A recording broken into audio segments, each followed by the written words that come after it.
Hi ಎಲ್ಲ ವಿದ್ಯಾರ್ಥಿಗಳಿಗೂ educate ಲ್ಯಾಟ್ for life ಚಾನಲ್ಗೆ ಸ್ವಾಗತ.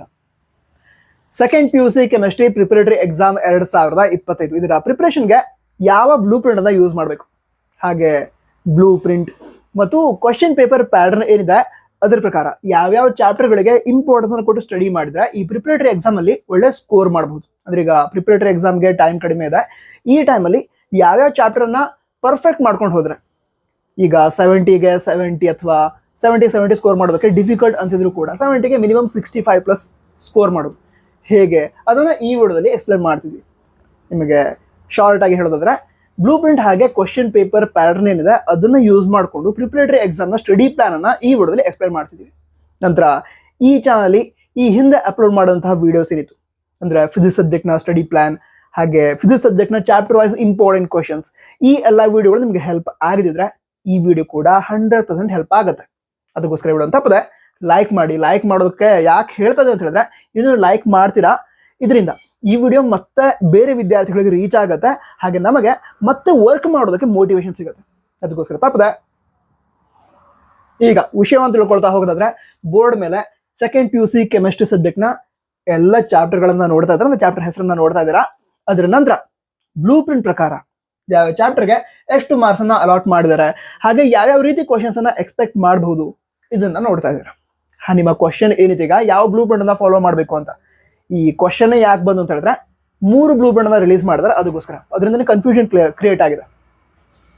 ವಿಷಯ ಅಂತ ಹೇಳಿದ್ರೆ ಒಂದು ಟ್ರಿಕ್ ಅನ್ನ ಯೂಸ್ ಮಾಡ್ಕೋಬೇಕು.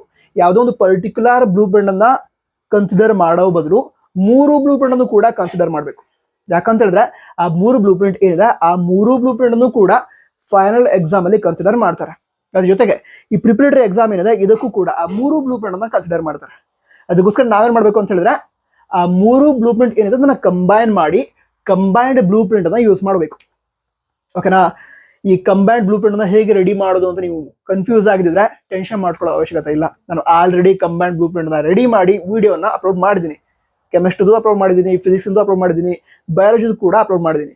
ಚೆಕ್ ಮಾಡಿ ವಿಡಿಯೋಗಳ ಲಿಂಕ್ ಅನ್ನ ಡಿಸ್ಕ್ರಿಪ್ಷನ್ ಅದ್ರ ಟಾಪ್ ನೋಟ್ಸ್ ಅಲ್ಲಿ ಕೊಟ್ಟಿರ್ತೀನಿ.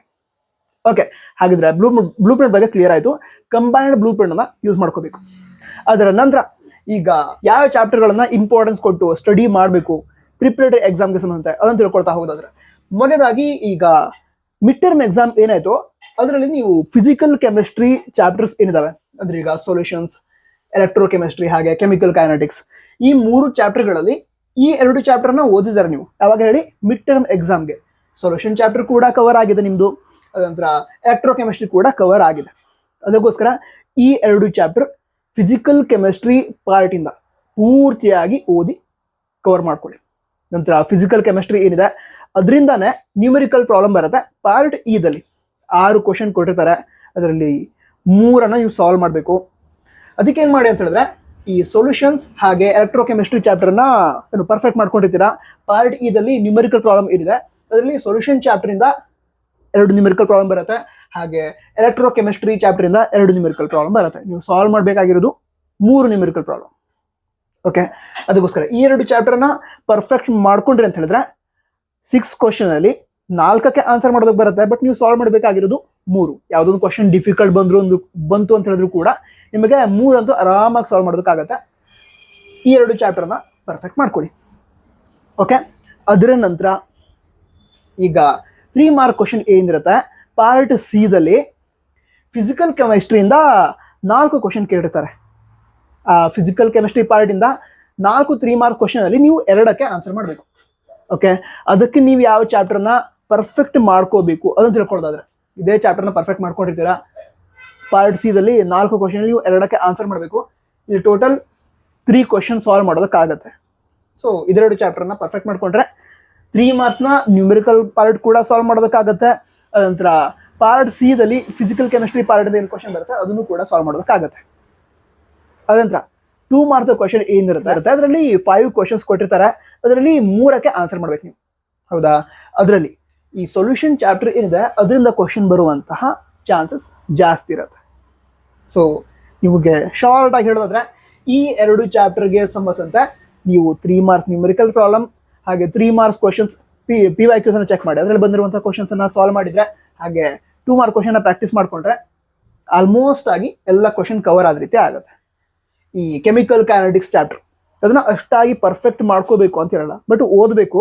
ಯಾಕಂತ ಹೇಳಿದ್ರೆ ಈಗ MCQ, ಮಲ್ಟಿಪಲ್ ಚಾಯ್ಸ್ ಕ್ವಶನ್, ಹಾಗೆ fill in the blank type of question, ಅದರಲ್ಲಿ ಕ್ವಶನ್ ಬಂದ್ರೆ ಅಲ್ಲಿ ಮಾರ್ಕ್ಸ್ ಕಟ್ ಆಗಬಾರ್ದು. ಯಾಕಂದ್ರೆ ನಮ್ಮ ಟಾರ್ಗೆಟ್ ಇರೋದು 70ಗೆ 70. ಓಕೆ, ಸೊ ಈ 2 ಚಾಪ್ಟರ್ ಇಂದ ಪೂರ್ತಿಯಾಗಿ ಕವರ್ ಮಾಡೋದು, 100% ಸಿಲೆಬಸ್ ಅನ್ನ ಕವರ್ ಮಾಡೋದು. ನಂತರ ಕೆಮಿಕಲ್ ಕೈನೆಟಿಕ್ಸ್ ಚಾಪ್ಟರ್ ಏನಿದೆ ಇದರಿಂದ ಶಾರ್ಟ್ ಆನ್ಸರ್ಸ್ ರಿಲೇಟೆಡ್ ಕ್ವಶನ್, ಅಂದ್ರೆ 1 ಮಾರ್ಕ್ ಕ್ವಶನ್ ಏನಿರುತ್ತೆ, ಯಾವ್ದನ್ನ ಎಕ್ಸ್ಪೆಕ್ಟ್ ಮಾಡಬಹುದು, ಅದನ್ನ ಪರ್ಫೆಕ್ಟ್ ಮಾಡ್ಕೊಳ್ಳಿ. ಅಷ್ಟು ಮಾಡ್ಕೊಂಡ್ರೆ ಅಂತ ಹೇಳಿದ್ರೆ ಫಿಸಿಕಲ್ ಕೆಮಿಸ್ಟ್ರಿ ಪರ್ಫೆಕ್ಟ್ ಆದ ರೀತಿ ಆಯ್ತು. ಫಿಸಿಕಲ್ ಕೆಮಿಸ್ಟ್ರಿ ಪಾರ್ಟ್ ಇಂದ 1 ಮಾರ್ಕ್ಸ್ ಕೂಡ ಕಟ್ ಆಗದೆ ಇರೋ ರೀತಿ ಪ್ರಾಕ್ಟೀಸ್ ಮಾಡಿದ ರೀತಿ ಆಯ್ತು. ಓಕೆ, ಸೊ ಚೆನ್ನಾಗಿ ಪ್ರಾಕ್ಟೀಸ್ ಮಾಡ್ಕೊಳ್ಳಿ ಇದಿಷ್ಟು. ಅದರ ನಂತರ ನೆಕ್ಸ್ಟ್ ಏನು ನಾವು ಮಾಡಬೇಕು ಅಂತ ತಿಳ್ಕೊಳ್ಳೋದಾದ್ರೆ ಇಲ್ಲಿಗ ಇನ್ಆರ್ಗಾನಿಕ್ ಕೆಮಿಸ್ಟ್ರಿ ಪಾರ್ಟ್ ಬಂತು. ಇನ್ಆರ್ಗಾನಿಕ್ ಕೆಮಿಸ್ಟ್ರಿ ಪಾರ್ಟ್ ಏನಿದೆ ಇದರಲ್ಲಿ D and F block elements, ಇದಕ್ಕೆ 10 ಮಾರ್ಕ್ಸ್ ಅಲೌಟ್ ಆಗಿದೆ. ಅದಂತರ ಕೋಆರ್ಡಿನೇಷನ್ ಕಂಪೌಂಡ್ಸ್ ಅದಕ್ಕೆ 11 ಮಾರ್ಕ್ಸ್ ಅಲೌಟ್ ಆಗಿದೆ. ನಿಮಗೊಂದು ವಿಷಯ ಹೇಳೋದಾದ್ರೆ ಈಗ 3 ಮಾರ್ಕ್ಸ್ ಏನಿರುತ್ತೆ ಪಾರ್ಟ್ಸ್, ಇದರಲ್ಲಿ 3 ಮಾರ್ಕ್ಸ್, ಅದರಲ್ಲಿ ಇನ್ಆರ್ಗಾನಿಕ್ ಪಾರ್ಟ್ ಇಂದ 5 ಕ್ವಶನ್ ಬರುತ್ತೆ. ಅದರಲ್ಲಿ ನೀವು 3ಕ್ಕೆ ಆನ್ಸರ್ ಮಾಡಬೇಕು. ನಿಮ್ಮ ಮಿಡ್ ಟರ್ಮ್ ಎಕ್ಸಾಮ್ ಏನಾಯ್ತು ಅದಕ್ಕೆ D and F block elements chapter ಇತ್ತು ನಿಮಗೆ, ಅದರಿಂದ 2 ಕ್ವಶನ್ ಬರುತ್ತೆ 3 ಮಾರ್ಕ್ಸ್ದು. ಅದರ ನಂತರ ಕೋಆರ್ಡಿನೇಷನ್ ಕಂಪೌಂಡ್ಸ್ ಈ ಚಾಪ್ಟರ್ ಇಂದ 3 ಮಾರ್ಕ್ಸ್ನ 3 ಕ್ವಶನ್ ಬರುತ್ತೆ ನಿಮಗೆ. ಅದೇ ಏನು 5 ಒಳಗಡೆ 3ಕ್ಕೆ ಆನ್ಸರ್ ಮಾಡಬೇಕು. ಈ ಒಂದೇ ಚಾಪ್ಟರ್ ಕೋಆರ್ಡಿನೇಷನ್ ಕಂಪೌಂಡ್ಸ್ ಚಾಪ್ಟರ್ನ ಪರ್ಫೆಕ್ಟ್ ಮಾಡ್ಕೊಂಡ್ಬಿಟ್ರೆ 3 ಮಾರ್ಕ್ಸ್ ಎಲ್ಲ ಕ್ವಶನ್ ಪರ್ಫೆಕ್ಟ್ ಮಾಡ್ಕೊಂಡ್ಬಿಟ್ರೆ 3 ಕ್ವಶನ್ ನೀವು ಇಲ್ಲೇ ಸಾಲ್ವ್ ಮಾಡಬಹುದು. ಬಟ್ ನೀವು ಆಲ್ರೆಡಿ ಈ ಒಂದು D and F block elements ಏನಿದೆ ಅದನ್ನ ಪರ್ಫೆಕ್ಟ್ ಮಾಡ್ಕೊಂಡಿದ್ದೀರಾ. ಈ ಚಾಪ್ಟರ್ನ D and F block elements ಅದನ್ನ ಪರ್ಫೆಕ್ಟ್ ಮಾಡ್ಕೊಳ್ಳಿ. 5ರಲ್ಲಿ 2 ಕ್ವಶನ್ ಅಂತೂ ಸಾಲ್ವ್ ಮಾಡೋದಕ್ಕೆ ಆಗೇ ಆಗತ್ತೆ. ನೀವು ಮಿಡ್ ಟರ್ಮ್ ಏನು ಓದಿದ್ದೀರಾ ಅದ್ರ ಸಿಲೆಬಸ್ ಇಂದಾನೆ 2 ಕ್ವಶನ್ ಸಾಲ್ವ್ ಮಾಡೋದಕ್ಕೆ ಆಗೇ ಆಗತ್ತೆ. ಅದ್ರ ನಂತರ ಏನ್ ಮಾಡ್ಬೇಕು ಅಂತ ಹೇಳಿದ್ರೆ ಈ ಕೋಆರ್ಡಿನೇಷನ್ ಕಂಪೌಂಡ್ಸ್ ಚಾಪ್ಟರ್ ಏನಿದೆ ಅದರಿಂದ ಪ್ರೀವಿಯಸ್ ಇಯರ್ಸ್ ಅಲ್ಲಿ ಯಾವ್ಯಾವ ಕ್ವಶನ್ಸ್ ಅನ್ನ ಕೇಳಿದ್ದಾರೆ, ಅಂದ್ರೆ ರಿಪೀಟ್ ಆಗಿರುವಂತಹ ಇಂಪಾರ್ಟೆಂಟ್ ಕ್ವಶನ್ಸ್ ಯಾವ್ಯಾವುದು ಅದನ್ನ ಲಿಸ್ಟ್ ಮಾಡ್ಕೊಳ್ಳಿ. ಅದನ್ನ ಲಿಸ್ಟ್ ಮಾಡಿಕೊಂಡು ಈ ಕೋಆರ್ಡಿನೇಷನ್ ಕಂಪೌಂಡ್ಸ್ ಚಾಪ್ಟರ್ ಇಂದ ಇಂಪಾರ್ಟೆಂಟ್ ಕ್ವಶನ್ಸ್ ಅಷ್ಟೇ ಪರ್ಫೆಕ್ಟ್ ಮಾಡ್ಕೊಳ್ಳಿ. ಬೇಕಿದ್ರೆ ಟೈಮ್ ಇದ್ರೆ ಪೂರ್ತಿಯಾಗಿ ಓದಿ, ಅಕಸ್ಮಾತ್ ಟೈಮ್ ಇಲ್ಲ ಅಂತ ಹೇಳಿದ್ರೆ ಕೋಆರ್ಡಿನೇಷನ್ ಕಂಪೌಂಡ್ಸ್ ಚಾಪ್ಟರ್ ಇಂದ ಈ 3 ಮಾರ್ಕ್ಸ್ನ ಇಂಪಾರ್ಟೆಂಟ್ ಕ್ವಶನ್ಸ್ ಅಷ್ಟೇ ಸಾಲ್ವ್ ಮಾಡಿ ಪರ್ಫೆಕ್ಟ್ ಮಾಡ್ಕೊಳ್ಳಿ. ಇದರಿಂದ ಏನಾಗುತ್ತೆ ಅಂತ ಹೇಳಿದ್ರೆ ಇಲ್ಲಿ D and F block elements ಅದರಿಂದ 2 ಕ್ವಶನ್ ಅಂತೂ ಸಾಲ್ವ್ ಮಾಡೇ ಮಾಡ್ತೀರಾ. ಅದ್ರ ನಂತರ ಈ ಕೋಆರ್ಡಿನೇಷನ್ ಕಂಪೌಂಡ್ಸ್ ನ ಇಂಪಾರ್ಟೆಂಟ್ ಕ್ವಶನ್ಸ್ ಅಷ್ಟೇ ಪ್ರಾಕ್ಟೀಸ್ ಮಾಡ್ಕೊಂಡ್ರು ಕೂಡ ಅದರಿಂದ 3 ಕ್ವಶನ್ ಬರುತ್ತೆ. ಅದರಲ್ಲಿ ಯಾವ್ದಾದ್ರು 1 ಕ್ವಶನ್ ಅಂತೂ ರಿಪೀಟ್ ಆಗೇ ಆಗತ್ತೆ. ಹೆಚ್ಚಿನದಾಗಿ 2 ಕ್ವಶನ್ ಅಥವಾ 3 ಕ್ವಶನ್ ರಿಪೀಟ್ ಆಗ್ಬೋದು, ಬಟ್ 1 ಕ್ವಶನ್ ಅಂತೂ ರಿಪೀಟ್ 100% ಆಗೇ ಆಗತ್ತೆ. ಈ ರೀತಿ ಪ್ರಾಕ್ಟೀಸ್ ಮಾಡಿರೋದ್ರಿಂದ ಏನಾಗುತ್ತೆ ಅಂತ ಹೇಳಿದ್ರೆ ಪಾರ್ಟ್ ಸಿ ದಲ್ಲಿ ಈ ಇನ್ಆರ್ಗಾನಿಕ್ ಕೆಮಿಸ್ಟ್ರಿಯಿಂದ ಏನು 5 ಕ್ವಶನ್ ಕೊಟ್ಟು 3 ಸಾಲ್ವ್ ಮಾಡೋದಕ್ಕೆ ಹೇಳ್ತಾರೆ, ಅದನ್ನ ಆರಾಮಾಗಿ ಸಾಲ್ವ್ ಮಾಡ್ಕೊ. ಅದಕ್ಕೋಸ್ಕರ ಹೇಳಿದೆ. ನಂತರ ಈ D and F block elements ಹಾಗೆ ಕೋಆರ್ಡಿನೇಷನ್ ಕಂಪೌಂಡ್ಸ್ ಈ ಚಾಪ್ಟರ್ ಇಂದ 2 ಮಾರ್ಕ್ಸ್ ನ ಕ್ವಶನ್ ಕೂಡ ಬರುತ್ತೆ. 2ರಲ್ಲಿ ಅಂದ್ರೆ ಈ 2ರಲ್ಲಿ ಯಾವ್ದಾದ್ರು 1 ಚಾಪ್ಟರ್ ಇಂದ ಕ್ವಶನ್ ಕೇಳಿರ್ತಾರೆ. ಸೊ 2 ಮಾರ್ಕ್ ಕ್ವಶನ್ ಕೂಡ ಈಗ ಇಂಪಾರ್ಟೆಂಟ್ ಕ್ವಶನ್ಸ್ ಏನಿರುತ್ತೆ ಅದನ್ನ ಪ್ರಾಕ್ಟೀಸ್ ಮಾಡ್ಕೊಂಡ್ರೆ ಮಾಡ್ಕೋಬಹುದು. ಈಗ 2 ಮಾರ್ಕ್ ಕ್ವಶನ್ ಏನಾಗುತ್ತೆ ಅಂತ ಹೇಳಿದ್ರೆ 5 ಕ್ವಶನ್ ಕೊಡ್ತಾರೆ. ಅದರಲ್ಲಿ ವಿದ್ಯಾರ್ಥಿಗಳು 3ಕ್ಕೆ ಆನ್ಸರ್ ಮಾಡಬೇಕು. ಈ ಸೊಲ್ಯೂಷನ್ ಚಾಪ್ಟರ್ ಅಂತೂ ಪರ್ಫೆಕ್ಟ್ ಮಾಡ್ಕೊಂಡಿರ್ತೀರಾ. ಅದ ನಂತರ ಇಲ್ಲಿ ಕೆಲವು ಚಾಪ್ಟರ್ಗಳಿಂದ ಫಿಕ್ಸ್ಡ್ ಅದೇ ಚಾಪ್ಟರ್ ಇಂದ 2 ಮಾರ್ಕ್ ಕ್ವಶನ್ ಬರುತ್ತೆ. ಸೊ ಇದನ್ನ ಸ್ಕಿಪ್ ಮಾಡಬೇಕು ಅನ್ಸಿದ್ರೆ ಸ್ಕಿಪ್ ಮಾಡಬಹುದು. ಪ್ರಿಪರೇಟರಿ ಎಕ್ಸಾಮ್ಗೆ ಸ್ಕಿಪ್ ಮಾಡೋದು ಕೇಳ್ತಿರೋದು, ಫೈನಲ್ ಎಕ್ಸಾಮ್ಗೆ ಯಾವ ಚಾಪ್ಟರ್ ಕೂಡ ಸ್ಕಿಪ್ ಆಗಬಾರ್ದು. ಅಂದ್ರೆ ಯಾವುದೇ ಕಾರಣಕ್ಕೂ ಕೂಡ ಮಾರ್ಕ್ಸ್ ಕಟ್ ಆಗಬಾರ್ದು. ಅಕಸ್ಮಾತ್ ಕ್ವಶನ್ ಪೇಪರ್ ಡಿಫಿಕಲ್ಟೇ ಬಂದು ಅಂದ್ಕೊಳ್ಳಿ, ಈಸಿ ಬರಲಿ, ಬಟ್ ಅಕಸ್ಮಾತ್ ಡಿಫಿಕಲ್ಟೇ ಬಂದು ಅಂದ್ಕೊಳ್ಳಿ, ಆವಾಗಲೂ ಕೂಡ ನಿಮ್ಮ ಮಾರ್ಕ್ಸ್ ಕಟ್ ಆಗಬಾರ್ದು. ಆ ರೀತಿ ಪ್ರಿಪರೇಷನ್ ನಮ್ದು ಇರಬೇಕು. ಸೊ ಫೈನಲ್ ಎಕ್ಸಾಮ್ಗೆ ಸಂಬಂಧಂತೆ ಯಾವುದೇ ಚಾಪ್ಟರ್ನ ಯಾವುದೇ ಕಾನ್ಸೆಪ್ಟನ್ನು ಸ್ಕಿಪ್ ಮಾಡಬೇಡಿ. ನಾನೀಗ ಪ್ರಿಪರೇಟರಿ ಎಕ್ಸಾಮ್ ಬಗ್ಗೆ ಹೇಳ್ತಿರೋ. ಓಕೆ, ಪ್ರಿಪರೇಟರಿ ಎಕ್ಸಾಮ್ಗೆ ಸಂಬಂಧ 2 ಮಾರ್ಕ್ಸ್ಗೆ ಈ 2 ಚಾಪ್ಟರ್ ಅಥವಾ ಇನ್ಆರ್ಗಾನಿಕ್ ಪಾರ್ಟ್ ಇಂದ ಬರುವಂಥ ಕ್ವಶನ್ ಅನ್ನ ಸ್ಕಿಪ್ ಮಾಡಿ ಬಾಕಿ 3 ಕ್ವಶನ್ ಅನ್ನ ಕವರ್ ಮಾಡ್ಕೋಬಹುದು. ಅದ ನಂತರ ಇಲ್ಲಿಗ ಫಿಸಿಕಲ್ ಕೆಮಿಸ್ಟ್ರಿ ಪಾರ್ಟ್ ಹಾಗೆ ಇನ್ಆರ್ಗಾನಿಕ್ ಕೆಮಿಸ್ಟ್ರಿ ಪಾರ್ಟ್ ಬಗ್ಗೆ ಹೇಳಾಯಿತು. ನೆಕ್ಸ್ಟ್ ಯಾವ್ದಿದೆ ಆರ್ಗಾನಿಕ್ ಕೆಮಿಸ್ಟ್ರಿ. ಆರ್ಗಾನಿಕ್ ಕೆಮಿಸ್ಟ್ರಿಗೆ ಸಂಬಂಧಿಸಿದಂತೆ ನಾವು ಫೋಕಸ್ ಮಾಡಬೇಕಾಗಿರೋದು 5 ಮಾರ್ಕ್ ಕ್ವಶನ್. ಅಂದ್ರೆ ಈಗ ಪಾರ್ಟ್ ಡಿ ಅಲ್ಲಿ 5 ಮಾರ್ಕ್ ಕ್ವಶನ್ ಬರುತ್ತೆ. ಟೋಟಲ್ 6 ಕ್ವಶನ್ಸ್ ಕೊಟ್ಟಿರ್ತಾರೆ, ಅದರಲ್ಲಿ 4ಕ್ಕೆ ನಾವು ಆನ್ಸರ್ ಮಾಡಬೇಕು. ನಂತರ ಈ ಪಾರ್ಟ್ ಡಿ ಅಲ್ಲಿ ಏನು ಆರ್ಗಾನಿಕ್ ಕೆಮಿಸ್ಟ್ರಿಯಿಂದ ಕ್ವಶನ್ ಬಂದಿರುತ್ತೆ ಅದು ಸ್ಪ್ಲಿಟ್ ಮಾಡಿರ್ತಾರೆ. ಅಂದ್ರೆ ಈಗ ಕ್ವಶನ್ ಕೊಟ್ಟಿರ್ತಾರೆ, ಅದನ್ನ ಸ್ಪ್ಲಿಟ್ ಮಾಡಿ A-B ಅಥವಾ A-B-C ಅಂತ ಸ್ಪ್ಲಿಟ್ ಮಾಡಿಕೊಟ್ಟಿರ್ತಾರೆ. ಸೊ ಈ ಆರ್ಗಾನಿಕ್ ಕೆಮಿಸ್ಟ್ರಿಗೆ ಸಂಬಂಧಿಸಿದಂತೆ ಏನ್ ಹೇಳಿ ನಾವು 5 ಮಾರ್ಕ್ ಕ್ವಶನ್ ಫೋಕಸ್ ಮಾಡಬೇಕು. ಅದರಲ್ಲಿ ಬರುವಂತಹ ಮೊದಲನೇ ಚಾಪ್ಟರ್ ಅಂದ್ರೆ ಆರ್ಗಾನಿಕ್ ಕೆಮಿಸ್ಟ್ರಿಯ ಮೊದಲನೇ ಚಾಪ್ಟರ್ ಯಾವುದು haloalkanes and haloarenes. 9 marks allot ಆಗಿರುತ್ತೆ. ಇದರಿಂದ ಒಂದು 5 ಮಾರ್ಕ್ ಕ್ವಶನ್ ಬರುತ್ತೆ. ಸೊ ಇದನ್ನು ಕೂಡ ಪರ್ಫೆಕ್ಟ್ ಮಾಡ್ಕೊಳ್ಳಿ. ಯಾಕಂತ ಹೇಳಿದ್ರೆ ಈ ಮಿಡ್ ಟರ್ಮ್ ಎಕ್ಸಾಮ್ ಏನಾಯ್ತು ಅದಕ್ಕೆ ಸಂಬಂಧಿಸಿದಂತೆ ನೀವು ಹ್ಯಾಲೋ ಅಲ್ಕೇನ್ಸ್ ಅಂಡ್ ಹ್ಯಾಲೋ ಅರೇನ್ಸ್ ಈ ಚಾಪ್ಟರ್ನ ಪರ್ಫೆಕ್ಟ್ ಮಾಡ್ಕೊಂಡಿರ್ತೀರಾ. ಓಕೆ, ನಂತರ mid term exam question paper ತೆಗೆದು ನೋಡಿದ್ರು ಕೂಡ ನಿಮಗೆ ಹಲವಾರು ಇಂಪಾರ್ಟೆಂಟ್ ಕ್ವಶನ್ ಸಿಗುತ್ತೆ. ಈ ಚಾಪ್ಟರ್ನ ಸ್ಕಿಪ್ ಮಾಡಬೇಡಿ, ಇದನ್ನ ಪರ್ಫೆಕ್ಟ್ ಮಾಡ್ಕೊಳ್ಳಿ. ಓಕೆ, ಅದಂತ ಈ ಚಾಪ್ಟರ್ನಿಂದ 2 ಮಾರ್ಕ್ಸ್ನ ಒಂದು ಕ್ವಶನ್ ಕೂಡ ಬರುತ್ತೆ, ಅದನ್ನು ಕೂಡ ಪರ್ಫೆಕ್ಟ್ ಮಾಡ್ಕೊಳ್ಳಿ. ಅಂದ್ರೆ PYQs ಚೆಕ್ ಮಾಡಿದ್ರೆ ನಿಮಗೆ ಇಂಪಾರ್ಟೆಂಟ್ ಕ್ವಶನ್ ಸಿಗುತ್ತೆ. ನಿಮಗೆ ಬೇಕು ಅಂತ ಹೇಳಿದ್ರೆ ಮುಂದಿನ ದಿನಗಳಲ್ಲಿ ಈ ಕೆಮಿಸ್ಟ್ರಿ ಸಬ್ಜೆಕ್ಟ್ನ ಚಾಪ್ಟರ್ ವೈಸ್ ಇಂಪಾರ್ಟೆಂಟ್ ಕ್ವಶನ್ಸ್ ಅನ್ನು ಕೂಡ ಪ್ರೊವೈಡ್ ಮಾಡ್ತೀನಿ. ನಿಮಗೆ ಬೇಕು ಅಂತ ಹೇಳಿದ್ರೆ ಕಮೆಂಟ್ ಹೋಗಿ ತಿಳಿಸಿ. ಓಕೆ, ಅದರ ನಂತರ ಇಲ್ಲಿಗ ಆಲ್ಕೋಹಾಲ್ಸ್, ಫಿನಾಲ್ಸ್ ಅಂಡ್ ಈಥರ್ ಈ ಚಾಪ್ಟರ್ಗೆ 10 ಮಾರ್ಕ್ಸ್ ಅಲಾಟ್ ಆಗಿದಿರತ್ತೆ. ಇದರಿಂದ ಕೂಡ ಒಂದು 5 ಮಾರ್ಕ್ ಕ್ವಶನ್ ಬರುತ್ತೆ. ಸೊ ಈ ಚಾಪ್ಟರ್ ಕೂಡ ಓದಿದ್ರೆ ನೀವು alcohols, phenols and ether mid term ಎಕ್ಸಾಮ್ಗೋಸ್ಕರ ಓದಿದ್ದೀರಾ, ಆ ಚಾಪ್ಟರ್ ಕೂಡ ಪರ್ಫೆಕ್ಟ್ ಮಾಡ್ಕೊಳ್ಳಿ. ನಂತರ 5 ಮಾರ್ಕ್ಸ್ ಒಂದು ಕ್ವಶನ್ ಬರುತ್ತೆ, ಹಾಗೆ 2 ಮಾರ್ಕ್ಸ್ ಒಂದು ಕ್ವಶನ್ ಬರುತ್ತೆ. ಈಗ ಏನು ಹೇಳ್ದಾನು ಇದಿಷ್ಟೇ ಚಾಪ್ಟರ್ನ ನೀವು ಪರ್ಫೆಕ್ಟ್ ಮಾಡ್ಕೊಂಡ್ರು ಕೂಡ ಏನಾಗುತ್ತೆ ಅಂತ ಹೇಳಿದ್ರೆ ಇಲ್ಲಿ 2 ಮಾರ್ಕ್ಸ್ನ ಕ್ವಶನ್ ಏನಿದೆ ಅದನ್ನ ಕವರ್ ಮಾಡಿದ ರೀತಿ ಆಯ್ತು. ಓಕೆ, 2 ಮಾರ್ಕ್ಸ್ನ ಕ್ವಶನ್ ಏನಿರುತ್ತೆ ಪಾರ್ಟ್ ಬಿ ದಲ್ಲಿ 5 ಕ್ವಶನ್ ಕೊಟ್ಟಿರ್ತಾರೆ, 3ಕ್ಕೆ ಆನ್ಸರ್ ಮಾಡೋದಕ್ಕೆ ಹೇಳ್ತಿರ್ತಾರೆ. 1 2 3 ಆಯ್ತು, 3 ಕ್ವಶನ್ ಸಾಲ್ವ್ ಮಾಡೋದಕ್ಕಾಯ್ತು. ಹಾಗಂತ ಲಿಮಿಟೆಡ್ ಓದ್ಕೊಂಡು ಹೋಗಬೇಡಿ, ಸಾಧ್ಯ ಆದಷ್ಟು ಹೆಚ್ಚು ಸಿಲೆಬಸ್ ಅನ್ನ ಕವರ್ ಮಾಡಿ. ಯಾಕಂತ ಹೇಳಿದ್ರೆ ಪ್ರಿಪರೇಟರಿ ಎಕ್ಸಾಮ್ಗಿಂತ ಮೊದಲು ಎಷ್ಟು ಪರ್ಫೆಕ್ಟ್ ಆಗಿ ಅಥವಾ ಎಷ್ಟು ಚಾಪ್ಟರ್ಸ್ ಅನ್ನ ಕವರ್ ಮಾಡಿರ್ತೀರಾ ಅದು ನಿಮಗೆ ಫೈನಲ್ ಎಕ್ಸಾಮ್ನ ಪ್ರಿಪರೇಷನ್ಗೆ, ಪ್ರಿಪರೇಟರಿ ಎಕ್ಸಾಮ್ ನಂತರ ಫೈನಲ್ ಎಕ್ಸಾಮ್ ಪ್ರಿಪರೇಷನ್ಗೆ ಅಡ್ವಾಂಟೇಜ್ ಆಗಿರುತ್ತೆ. ಅದಕ್ಕೋಸ್ಕರ ಮ್ಯಾಕ್ಸಿಮಮ್ ಸಿಲೆಬಸ್ ಅನ್ನ ಕವರ್ ಮಾಡಿ. ಬಟ್ ನಾನು ಹೇಳ್ತಿರೋದು ಇದಿಷ್ಟು ಕವರ್ ಮಾಡ್ಕೊಂಡ್ಬಿಟ್ರೆ ಏನದು 2 ಮಾರ್ಕ್ಸ್ ಕ್ವಶನ್ಸ್ ಕೂಡ ಕವರ್ ಮಾಡಿದ ರೀತಿ ಆಯ್ತು ಅಂತ ಹೇಳಿದೆ. ಅದರ ನಂತರ ನೆಕ್ಸ್ಟ್ ಯಾವುದು, ಟೋಟಲ್ ಈಗ 5 ಮಾರ್ಕ್ಸ್ ಏನಿದೆ ಅದರಲ್ಲಿ 4 ಕ್ವಶನ್ ಸಾಲ್ವ್ ಮಾಡಬೇಕು. ಇಲ್ಲಿಗ aldehydes, ketones and carboxylic acids ಈ ಚಾಪ್ಟರ್ಗೆ 12 ಮಾರ್ಕ್ಸ್ ಅಲಾಟ್ ಆಗಿದ್ದಿರುತ್ತೆ. ಈ ಚಾಪ್ಟರ್ನಿಂದ 5 ಮಾರ್ಕ್ಸ್ನ 2 ಕ್ವಶನ್ ಬರುತ್ತೆ. 5 ಮಾರ್ಕ್ಸ್ನ ಎಷ್ಟು ಕ್ವಶನ್ ಬರುತ್ತೆ? 2 ಕ್ವಶನ್ ಬರುತ್ತೆ. ತುಂಬಾ ಇಂಪಾರ್ಟೆಂಟ್ ಚಾಪ್ಟರ್ 5 ಮಾರ್ಕ್ಸ್ಗೆ ಸಂಬಂಧ. ಸೊ ಈ 3 ಚಾಪ್ಟರ್ ಏನಿದೆ, haloalkanes and haloarenes, alcohol, phenols and ether, ನಂತರ aldehydes, ketones and carboxylic acid, ಈ 3 ಚಾಪ್ಟರ್ಗೆ ಸಂಬಂಧ 5 ಮಾರ್ಕ್ಸ್ ಕ್ವಶನ್ಸ್ ಅನ್ನ ಪರ್ಫೆಕ್ಟ್ ಮಾಡ್ಕೊಳ್ಳಿ.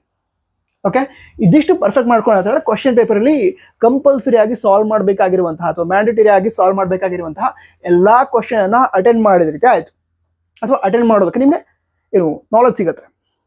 ಅದರ ನಂತರ ಇಲ್ಲಿಗ ಅಮೈನ್ಸ್ ಅಂತ ಚಾಪ್ಟರ್ ಇದೆ, ಅದಕ್ಕೆ 7 ಮಾರ್ಕ್ಸ್ ಅಲಾಟ್ ಆಗಿರುತ್ತೆ. ಅದರಿಂದ ಕೂಡ ಒಂದು ಕ್ವಶನ್ ಬರುತ್ತೆ, ಈಸಿ ಚಾಪ್ಟರ್ ಇದೆ ಇದು. ಅದ ನಂತರ ಬಯೋಮಾಲಿಕ್ಯೂಲ್ಸ್ 9 ಮಾರ್ಕ್ಸ್ ಅಲಾಟ್ ಆಗಿರುತ್ತೆ. ಅದರಿಂದ ಕೂಡ 5 ಮಾರ್ಕ್ಸ್ ಒಂದು ಕ್ವಶನ್ ಬರುತ್ತೆ, 2 ಮಾರ್ಕ್ಸ್ ಒಂದು ಕ್ವಶನ್ ಬರುತ್ತೆ. ಈ ಚಾಪ್ಟರ್ ಕೂಡ ಯಾವುದು, ಬಯೋಮಾಲಿಕ್ಯೂಲ್ಸ್, ತುಂಬಾ ಈಸಿ ಚಾಪ್ಟರ್, ಪರ್ಫೆಕ್ಟ್ ಮಾಡ್ಕೊಳ್ಳಿ. ಅಂದ್ರೆ ಇದಿಷ್ಟು ಚಾಪ್ಟರ್ನ ಓದ್ಕೋತೀರಾ. ಅದರ ನಂತರ ಇದೆರಡು ಚಾಪ್ಟರ್ ಅಲ್ಲಿ ಯಾವ ಚಾಪ್ಟರ್ ನಿಮಗೆ ತುಂಬಾ ಈಸಿ ಅನ್ಸುತ್ತೆ ಅದನ್ನು ಕೂಡ ಪ್ರಾಕ್ಟೀಸ್ ಮಾಡಿ ಇಟ್ಕೊಂಡ್ಬಿಡಿ. ಓಕೆ, ನಾನು ನಿಮ್ಗೆ ಸಜೆಸ್ಟ್ ಮಾಡೋದಾದ್ರೆ ಈ ಚಾಪ್ಟರ್ ಪರ್ಫೆಕ್ಟ್ ಮಾಡ್ಕೊಂಡ್ಬಿಡಿ. ಅಂದ್ರೆ ಈ 3 ಚಾಪ್ಟರ್ ಪರ್ಫೆಕ್ಟ್ ಮಾಡ್ಕೋತೀರಾ. ಅದರ ನಂತರ ಈ ಬಯೋಮಾಲಿಕ್ಯೂಲ್ಸ್ ಚಾಪ್ಟರ್ನ ಪರ್ಫೆಕ್ಟ್ ಮಾಡ್ಕೊಂಡ್ರೆ ನಿಮಗೆ ಏನು 5 ಮಾರ್ಕ್ಸ್ನ ಒಂದು ಕ್ವಶನ್ ಕೂಡ ಕವರ್ ಆಗುತ್ತೆ, 2 ಮಾರ್ಕ್ಸ್ ಒಂದು ಕ್ವಶನ್ ಕೂಡ ಕವರ್ ಆಗುತ್ತೆ. ಅಕಸ್ಮಾತ್ 2 ಮಾರ್ಕ್ಸ್ ಅಲ್ಲಿ ಯಾವುದೊಂದು ಕ್ವಶನ್ ಡಿಫಿಕಲ್ಟ್ ಬಂತು ಅಂತ ಹೇಳಿದಾಗ ನಿಮ್ಗೆ ನಾಲೆಜ್ ಇರುತ್ತೆ, ಬಯೋಮಾಲಿಕ್ಯೂಲ್ಸ್ ಚಾಪ್ಟರ್ನಿಂದ ಬಂದಂತಹ ಕ್ವಶನ್ ಅಟೆಂಡ್ ಮಾಡ್ಬಿಡ್ಬೋದು. ಓಕೆ, ಇದಿಷ್ಟು ಮಾಡಿಬಿಟ್ರೆ ಸಾಕಾಗಲ್ಲ. ಇನ್ನು ಯಾವುದಿದೆ ಹೇಳಿ, ಮಲ್ಟಿಪಲ್ ಚಾಯ್ಸ್ ಕ್ವಶನ್ ಹಾಗೆ fill in the blank type of question ಇದೆ.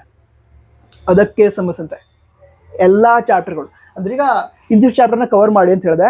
ಅದನ್ನ ಬಿಟ್ಟು ಕೂಡ ಇಲ್ಲಿ ಯಾವ ಚಾಪ್ಟರ್ ಇದೆ, D and F block elements, ನಂತರ ಕೋಆರ್ಡಿನೇಷನ್ ಕಂಪೌಂಡ್ಸ್, ಈ ಚಾಪ್ಟರ್ ಕೂಡ ಇಂಪಾರ್ಟೆಂಟ್ ಆಗಿರುತ್ತೆ. ಯಾಕಂದ್ರೆ ಈ ಚಾಪ್ಟರ್ ಇಂದ ಈ MCQ ಹಾಕಿ FIB 1 ಮಾರ್ಕ್ ಕ್ವಶನ್ ಅಲ್ಲಿ 2 ಕ್ವಶನ್ಸ್ ಬರ್ಬೋದು 2 ಚಾಪ್ಟರ್ ಇಂದ. ಹಾಗೆ ನಾನು ನಿಮ್ಗೆ ಈ ಚಾಪ್ಟರ್ ಹೇಳಿದ್ದೆ, ಅದು ಕೆಮಿಕಲ್ ಕೈನೆಟಿಕ್ಸ್, ಅದಕ್ಕೆ ಜಾಸ್ತಿ ಇಂಪಾರ್ಟೆನ್ಸ್ ಕೊಡಬೇಕು ಅಂತ ಹೇಳಿಲ್ಲ. 3 ಮಾರ್ಕ್ಸ್ ಹಾಗೆ 2 ಮಾರ್ಕ್ಸ್ಗೆ ಸಂಬಂಧಿಸಿದಂತೆ ಅಂತ ಹೇಳಿದ್ದೆ. ಬಟ್ 1 ಮಾರ್ಕ್ಸ್ಗೆ ಸಂಬಂಧ ಅದಕ್ಕೂ ಕೂಡ ಇಂಪಾರ್ಟೆನ್ಸ್ ಇರುತ್ತೆ. ಈ ಚಾಪ್ಟರ್ ಇಂದ short answers related questions perfect ಮಾಡ್ಕೊಳ್ಳಿ. ಅದಂತರ ಇಲ್ಲಿ ಅಮೈನ್ಸ್ ಹೇಳಿದೆ ನಾನು, ಅದನ್ನು ಸ್ಕಿಪ್ ಮಾಡಬಹುದು ಬೇಕಿದ್ರೆ. ಅಂತ ಸ್ಕಿಪ್ ಅಂದ್ರೆ ಪೂರ್ತಿ ಸ್ಕಿಪ್ ಮಾಡಬೇಡಿ. ಇದರಿಂದ ಕೂಡ 1 ಮಾರ್ಕ್ ಕ್ವಶನ್ ಏನಿರುತ್ತೆ, ಶಾರ್ಟ್ ಆನ್ಸರ್ ರಿಲೇಟೆಡ್ ಕ್ವಶನ್ ಇರುತ್ತೆ, ಅದನ್ನ ತಿಳ್ಕೊಂಡ್ರಿ. ಇದರಿಂದ ಏನಾಗುತ್ತೆ ಅಂತ ಹೇಳಿದ್ರೆ ಮಲ್ಟಿಪಲ್ ಚಾಯ್ಸ್ ಕ್ವಶನ್ ಹಾಗೆ fill in the blank type of question ಅದನ್ನು ಕೂಡ ಅಟೆಂಡ್ ಮಾಡೋದಕ್ಕಾಗತ್ತೆ. ಈ ಪ್ಯಾಟರ್ನ್ ಅಲ್ಲಿ ಓದ್ಕೊಂಡ್ರೆ ಈಗ ಇರುವಂತಹ ಟೈಮ್ ನಲ್ಲಿ ಮ್ಯಾಕ್ಸಿಮಮ್ ಸಿಲೆಬಸ್ ಅನ್ನ ಕವರ್ ಮಾಡಿ ಕೆಮಿಸ್ಟ್ರಿ ಸಬ್ಜೆಕ್ಟ್ ನಲ್ಲಿ 70ಗೆ 70 ಸ್ಕೋರ್ ಮಾಡೋದಕ್ಕೆ ಆಗತ್ತೆ. ನಂತರ ಮುಂದಿನ ವಿಡಿಯೋಗಳಿಗೋಸ್ಕರ ಸಬ್ಸ್ಕ್ರೈಬ್ ಮಾಡಿ. ಹಾಗೆ ಮುಂದೆ ಯಾವ ಒಂದು ಪರ್ಟಿಕ್ಯುಲರ್ ವಿಷಯದ ಮೇಲೆ ವಿಡಿಯೋ ಬೇಕು ನಿಮಗೆ ಅದನ್ನು ಕೂಡ ಕಮೆಂಟ್ ತಿಳಿಸಿ. ಯಾಕಂದ್ರೆ ನೀವು ಸಜೆಸ್ಟ್ ಮಾಡ್ತೀರಾ, ಅದರ ಬೇಸಿಸ್ ಮೇಲೆ ನಾನು ವಿಡಿಯೋನ ಮಾಡ್ತಿರ್ತೀನಿ. ನಂತರ ಈ ಎಕ್ಸಾಮ್ ಅಲ್ಲಿ ಯಾರು 70ಗೆ 70 ಸ್ಕೋರ್ ಮಾಡ್ತೀರಾ ಅದನ್ನು ಕೂಡ ಕಮೆಂಟ್ ತಿಳಿಸಿ. ಎಕ್ಸಾಮ್ ಚೆನ್ನಾಗಾಗತ್ತೆ. All the best. ಜೈ ಹಿಂದ್. ವಂದೇ ಮಾತರಂ.